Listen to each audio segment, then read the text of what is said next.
বাইরে মুষলধারে বৃষ্টির শব্দ, মেঘের গুরুগম্ভীর গর্জন, জানলার কপাট নড়ার আওয়াজ। শ্রাবণের আকাশ আজ যেন তার সমস্ত জমানো কান্না পৃথিবীর বুকে উজাড় করে দিতে চাইছে। সকাল থেকেই আকাশ কালো হয়ে আছে, আর এখন সন্ধে নামার পর সেই অন্ধকার যেন আরও গাঢ়, আরও নিরেট হয়ে চেপে বসেছে। আমাদের এই পুরনো বৈঠকখানার জানলার বাইরে বাঁশবাগানটা ঝড়ের দাপটে পাগলের মতো মাথা কুটছে। বাতাসের শোঁ শোঁ আওয়াজ আর বৃষ্টির একটানা শব্দ মিলেমিশে এক অদ্ভুত বিষণ্ণ অথচ ছমছমে পরিবেশ তৈরি করেছে। হ্যারিকেনের কাঁচটা কালি পড়ে ঝাপসা হয়ে এসেছে, আর সেই ম্লান আলোয় দেওয়ালে আমাদের ছায়াগুলো কাঁপছে, যেন কোনো অশরীরী আত্মা আমাদের চারপাশে নিচে বেড়াচ্ছে। আজকের আড্ডায় কারোর মুখেই বিশেষ কথা নেই। মাঝে মাঝে দু একজন নিতান্তই পান সেসব ভূতের গল্প বলার চেষ্টা করলেন। সেই বাঁশবাগানের গেছো ভূত কিংবা পুকুর পাড়ের শাকচুন্নি, কিন্তু ঠিক জমছিল না। মনের ভেতর সেই আদিম ভয়টা জাগছিল না কিছুতেই। ঠিক এমন সময় ভেজা ছাতাটা দরজার কোণে রেখে ঘরে ঢুকলেন হেমকান্ত রায়। হেমকান্তবাবু আমাদের এই আড্ডার এক বিশেষ আকর্ষণ। আবগারি বিভাগের রিটায়ার্ড অফিসার। বয়সের ভারে শরীর কিছুটা নুয়ে পড়লেও চোখের দৃষ্টি আজও বড়ই তীক্ষ্ণ, যেন মানুষের মনের ভেতরটা তিনি এক পলকে পড়ে ফেলতে পারেন। তান্ত্রিক সাধক হিসেবেও তার বেশ নামডাক আছে। হাতে নানা রঙের পাথর, কপালে চিন্তার ভাঁজ। তিনি এসে বসতেই আসরের আবহাওয়াটা যেন পাল্টে গেল। বাইরের ঝড়ের শব্দ ছাপিয়ে তার উপস্থিতিটাই বড় হয়ে উঠল। তিনি ধীর লয়ে গলার স্বর নিচু করে বললেন, এই যে কি হচ্ছে আজ, যা বাদলা নেমেছে, আকাশটা যেন ফুটো হয়ে গেছে হে। এমন রাতে কি ঘরে মন টেকে? হরিবিলাসবাবু একটু নড়ে চড়ে বসলেন। আরে, আমাদের ওই ভূতের গল্পই হচ্ছে, তবে ঠিক জমছে না। আপনার ঝুলিতে কি নতুন কিছু আছে?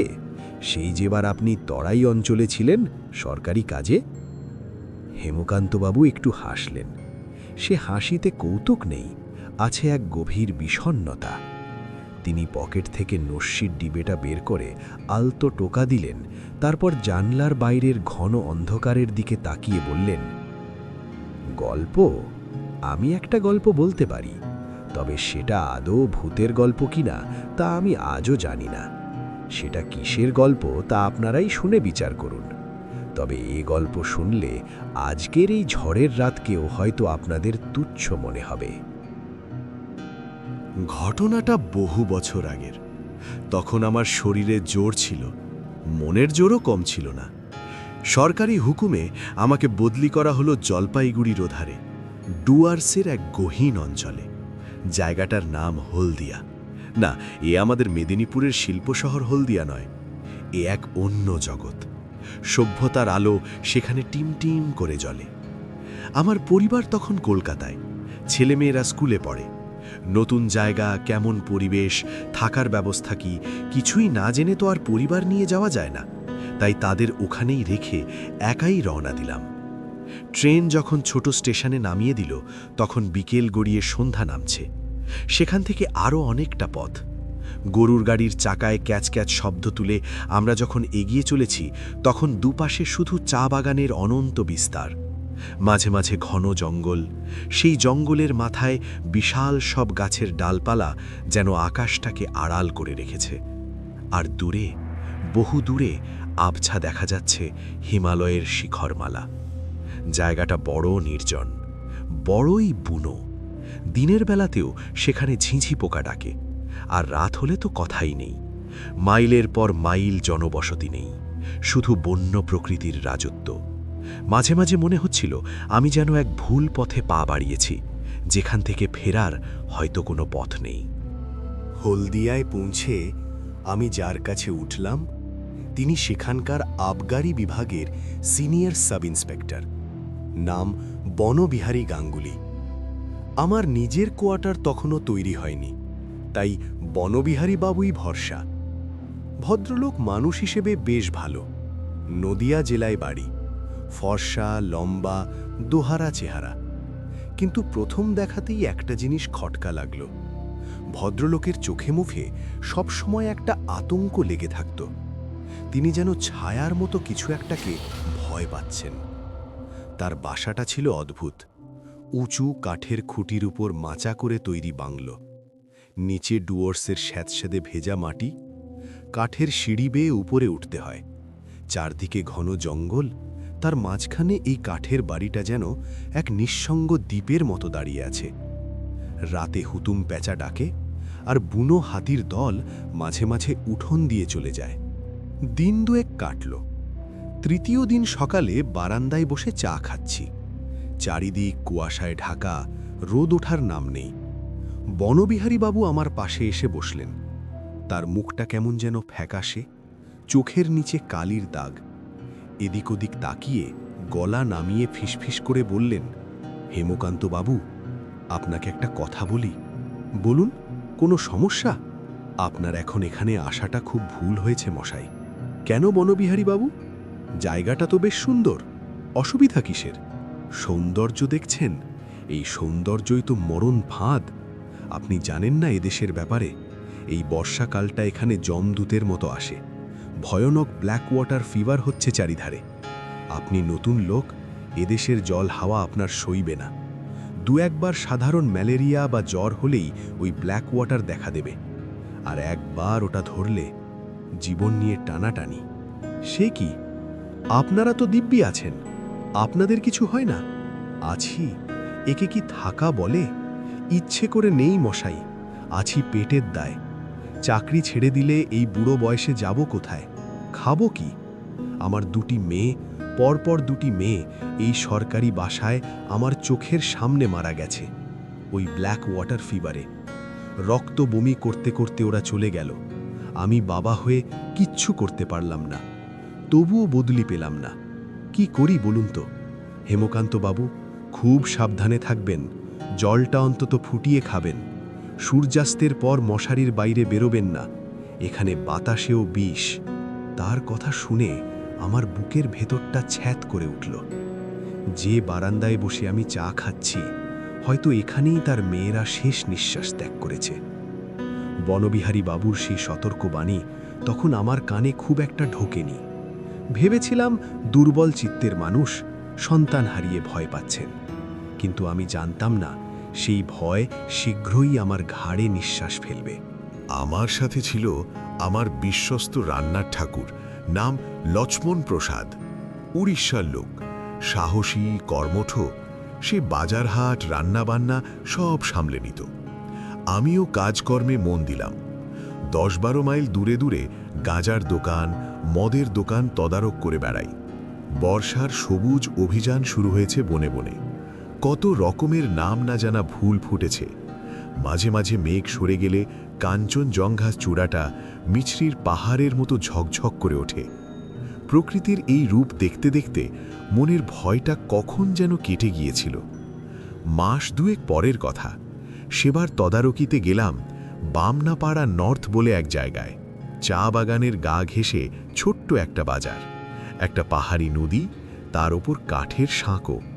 সেই সাঁকো পেরিয়ে আমার গরুর গাড়ি যখন বাজারে পৌঁছল, তখন বেলা 10টা।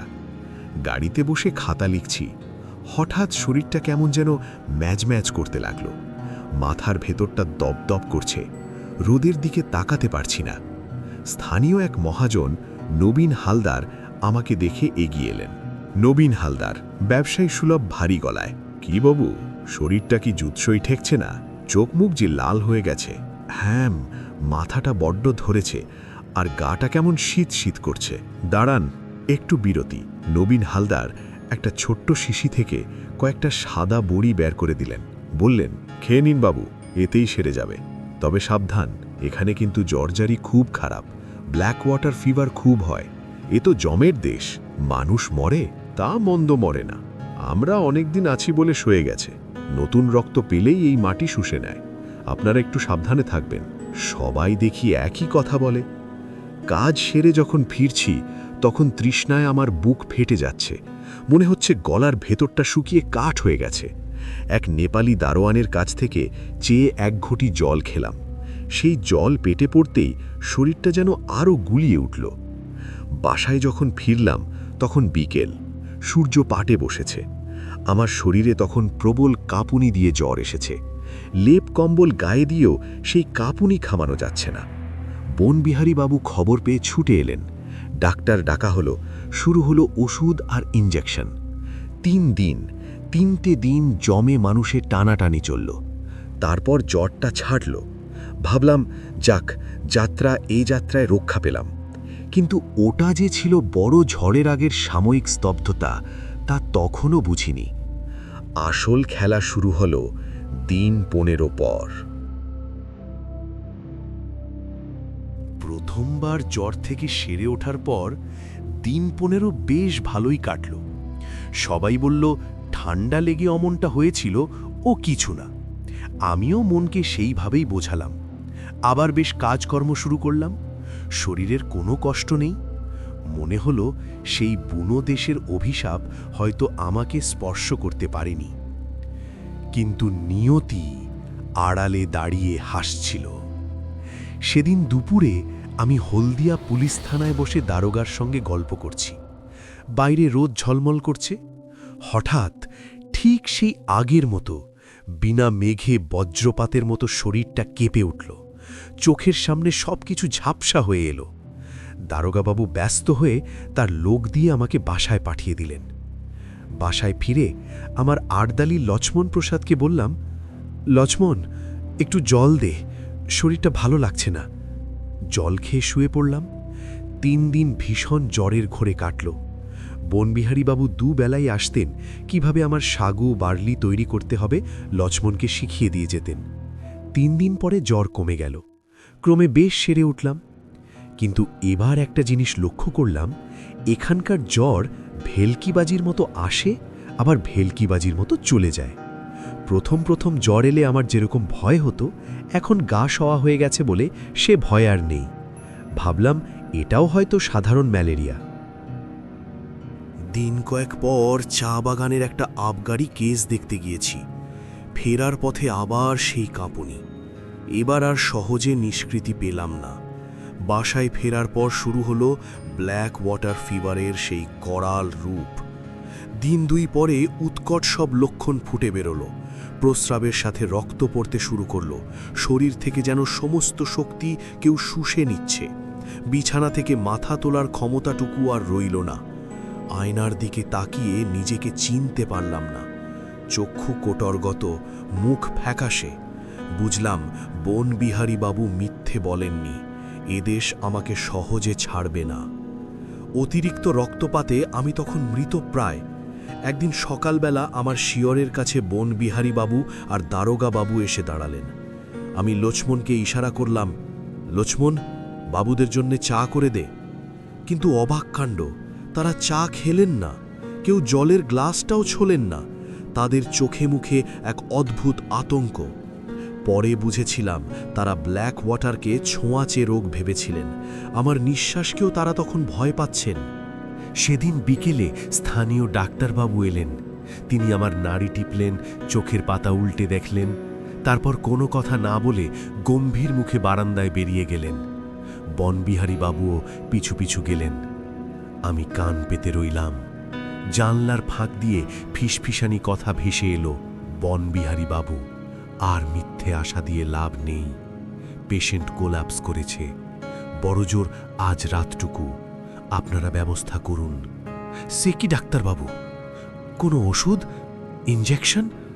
কোনো লাভ নেই। আপনারা বরং বডি ডিসপোজালের ব্যবস্থা করে রাখুন। ছোঁয়াচে কেস, বেশিক্ষণ রাখা যাবে না। আমি চলি। ডাক্তার চলে গেলেন। বনবিহারীবাবু ঘরে ঢুকলেন। তিনি আমার চোখের দিকে তাকাতে পারছিলেন না। মেঝের দিকে তাকিয়ে আমতা আমতা করে বললেন, ইয়ে, হেমকান্তবাবু।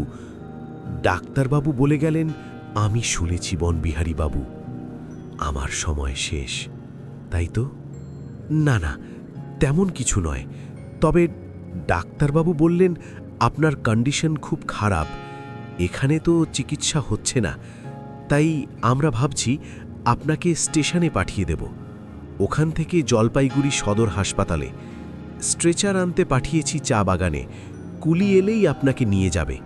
আমি মনে মনে হাসলাম। বুঝলাম এ শুধু সান্ত্বনা। যে রোগী বিছানায় পাশ ফিরতে পারে না, তাকে এই ঝড়ের রাতে 10 মাইল দূরের স্টেশনে নিয়ে যাওয়া মানে পথেই মেরে ফেলা। আসলে তারা চাইছেন না আমি এই সরকারি বাসায় মরি, আপদ বিদায় করতে চাইছেন।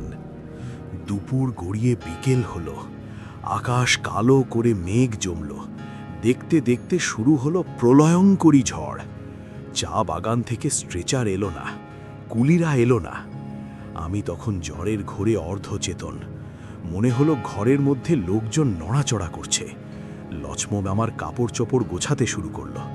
বনবিহারী বাবু অস্থির হয়ে পায়চারি করছেন। হঠাৎ আমার শরীরে আবার সেই কাঁপুনি দিয়ে জ্বর এলো। মনে হলো হাড় গোড় সব ভেঙে যাচ্ছে। আমি আর বসে থাকতে পারলাম না, বিছানায় এলিয়ে পড়লাম। তারপর সব অন্ধকার। আমার চেতনা লুপ্ত হয়ে গেল এক ঘন কালো গহ্বরে। আমি যখন মৃত্যুর জন্য অপেক্ষা করছি, ঠিক তখনই আমার বন্ধ দরজার ওপাশে একটা শব্দ হলো। ক্যাচ ক্যাচ করে দরজাটা একটু ফাঁক হলো। বাতাসের ঝাপটায় হ্যারিকেনের আলোটা দপ করে নিভে যাওয়ার উপক্রম হলো, আবার জ্বলে উঠল। আমি ঝাপসা চোখে তাকালাম। কে কে এলো এই ঝড়ের রাতে? যমদূত নাকি আমার মনের ভুল? দরজার ফাঁক দিয়ে একটা ছায়া ভেতরে ঢুকল। মানুষ বলে মনে হলো না, হাওয়ায় ভেসে আসার মতো করে ছায়াটা আমার খাটের দিকে এগিয়ে এলো। দরজাটা পুরোপুরি খুলে গেল। আমি ঝাপসা চোখে দেখলাম এক মানব মূর্তি ঘরে প্রবেশ করল। কিন্তু এ তো বনবিহারী বাবু নন, এ তো লক্ষ্মণও নয়। ভালো করে তাকিয়ে দেখি একটি 18-19 বছরের মেয়ে। গায়ের রং মিশমিশে কালো, পরনে অত্যন্ত মলিন একটা শাড়ি, মাথার চুলগুলো রুক্ষ এলোমেলো।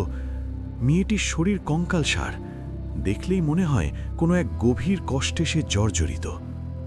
কিন্তু তার হাঁটা চলায় এক অদ্ভুত তেজ, এক আদিম শক্তি। সে আমার দিকে তাকালো না, তার হাতে ছিল একটা শুকনো কাঠি। সে সোজা আমার খাটের কাছে এগিয়ে এলো, তারপর নিচু হয়ে সেই কাঠি দিয়ে মেঝের উপর খটখট শব্দ করে দাগ কাটতে শুরু করল। সে আমার খাটটাকে কেন্দ্র করে একটা গোল বৃত্ত বা গণ্ডি আঁকছে। আমি জ্বরের ঘোরে ভাবছি, এ আমি কি দেখছি? স্বপ্ন নাকি মৃত্যুর আগে যমদূতের খেলা? মেয়েটি খুব দ্রুত হাতে গণ্ডি কাটছে। তার শরীর বেয়ে দরদর করে ঘাম ঝরছে। মনে হচ্ছে সে কোনো এক অদৃশ্য শক্তির সঙ্গে লড়াই করছে। তার নিঃশ্বাসের শব্দ শোনা যাচ্ছে। হাঁপাচ্ছে সে, যেন আমাকে বাঁচানোটাই এখন তার একমাত্র কাজ। দুবার আমার খাটের চারপাশে ঘুরে সে গণ্ডি দেওয়া শেষ করল। এবার সে উঠে দাঁড়ালো। হ্যারিকেনের ম্লান আলোয় আমি তার মুখটা স্পষ্ট দেখলাম। কি মায়া সেই চোখে, কি অদ্ভুত এক স্নেহ। মেয়েটি আমার সিথানের কাছে এসে বসল। জ্বরের তাপে আমার শরীর পুড়ে যাচ্ছে, কিন্তু তার উপস্থিতি আমাকে এক শীতল স্পর্শ দিল। সে আমার চোখের দিকে তাকিয়ে হাত নেড়ে বলল, কোনো ভয় নেই তোর। দেখছিস না, আমি গণ্ডি দিয়ে দিলাম, শক্ত গণ্ডি। আজ রাতে যমও এই গণ্ডির ভেতরে ঢুকতে পারবে না। তোর কিচ্ছু হবে না, তুই শুধু ঘুমো, নিশ্চিন্তে ঘুমো। আমি অবাক হয়ে তাকিয়ে রইলাম। আমার আপনজনরা আমাকে ছেড়ে পালিয়েছে, আর এই অচেনা বুনো মেয়েটি আমাকে যমের হাত থেকে বাঁচাতে চাইছে। আমি কিছু বলতে যাচ্ছিলাম, কিন্তু জিভ নড়ল না। মেয়েটি আবার বলল, জাগলি কেন? ঘুমো বলছি না, শরীর জুড়িয়ে যাবে। চোখ বোঝো, আমি পাহারা দিচ্ছি। ঘুমো ঘুমো। তার সেই গলার স্বরে কি জাদু ছিল জানি না। পৃথিবীর সব ভয়, সব যন্ত্রণা নিমেষে উবে গেল। মনে হলো বহু বছর পর মায়ের কোলে মাথা রেখে শুয়ে আছি। জানলার বাইরে তখনও ঝড় চলছে, কিন্তু আমার মনে হলো আমি পৃথিবীর সবচেয়ে নিরাপদ আশ্রয়ে আছি। আমি গভীর ঘুমে তলিয়ে গেলাম। পরদিন সকালে যখন ঘুম ভাঙল তখন জানলার ফাঁক দিয়ে রোদ এসে আমার মুখে পড়েছে। ঝড় থেমে গেছে, আকাশ পরিষ্কার। আমি চোখ মেললাম। প্রথমেই মনে হলো আমি বেঁচে আছি। শুধু বেঁচে নেই, আমার শরীরটা একদম হালকা লাগছে। সেই হাড় কাঁপানো ঝড় নেই, সেই অসহ্য যন্ত্রণা নেই। আমি বিছানায় উঠে বসলাম, খুব দুর্বল কিন্তু সম্পূর্ণ সুস্থ। একটু পরেই দরজার কাছে একটা ছায়া দেখলাম। আমার আর্দালি লচকোজ প্রসাদ, সে উঁকি মারছে। আমাকে উঠে বসে থাকতে দেখে সে যেন ভূত দেখার মতো চমকে উঠল। তার চোখ ছানা বড়া। সে কোনো কথা না বলে উল্টো দিকে দৌড় দিল। লক্ষ্মণ, ও লক্ষ্মণ, আরে পালাচ্ছিস কেন? বনবিহারী বাবুকে ডেকে নিয়ে আয়। কিছুক্ষণ পরে ঘরের সামনে ভিড় জমে গেল। বনবিহারী বাবু, দারোগা বাবু, ডাক্তার বাবু সবাই এলেন। তাদের সবার চোখে মুখে বিস্ময় আর অবিশ্বাস। তারা ভেবেছিলেন এসে দেখবেন আমার মৃতদেহ শক্ত হয়ে পড়ে আছে। বনবিহারী বাবু ভয়ে ভয়ে ঘরে ঢুকলেন। আমার দিকে তাকিয়ে তোতলামি করে বললেন, ইয়ে মানে কেমন আছেন হেমকান্ত বাবু? ভালো আছি বনবিহারী বাবু, জ্বরটা ছেড়ে গেছে মনে হচ্ছে। বড্ড খিদে পেয়েছে। লক্ষ্মণকে বলুন তো একটু বার্লি করে দিতে। ডাক্তারবাবু ছুটে এসে আমার নাড়ি টিপলেন, থার্মোমিটার লাগালেন। তারপর নিজের কপালে চড় মেরে বললেন, অসম্ভব, এ হতেই পারে না। কাল রাতে যার পালস পাওয়া যাচ্ছিল না, আজ তার জ্বর উধাও। এ তো মিরাকল, সাক্ষাৎ মিরাকল। সেদিন বার্লি খেয়ে শরীরে বল পেলাম।